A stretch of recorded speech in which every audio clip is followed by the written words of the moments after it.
Temporary একটা তো ধাক্কা তো আছে, সেটা তো অস্বীকার করা যায় না, তাই না?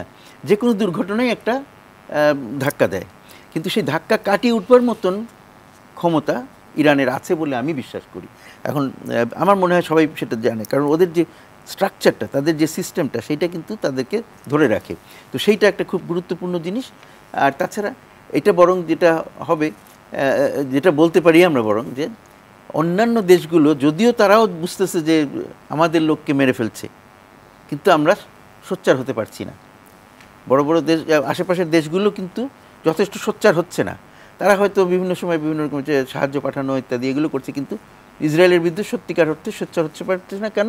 মার্কিন যুক্তরাষ্ট্রের চাপে। সেইখানে ইরান দেখিয়ে দিয়েছে যে কী করা যায়, এবং সেইটা মানে সেটা সবাই নকল না করলেও, ফলো না করলেও, অনুসরণ না করলেও, কিন্তু সেটার একটা ওই এলাকার মানুষের মনের মধ্যে যে গড়তে, জনমত গড়তে কিন্তু সাহায্য করছে। আমার মনে হয় যে সেটা খুব গুরুত্বপূর্ণ এবং সেটা চালু থাকবে।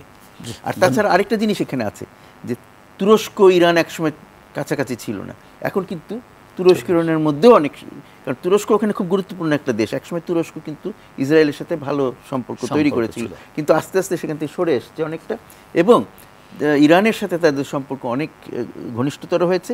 এবং এই যে গাজায় যে এখন যে এটা হচ্ছে, তাতে তারাও খুব সোচ্চারভাবে সেটা বিরোধিতা করছে। মধ্যপ্রাচ্যের রাজনীতিতেই একটা পরিবর্তন এনেছিল এবং আগে থেকে কিছু পরিবর্তন হচ্ছিল, সেইগুলো সুর শোনা যাচ্ছিল।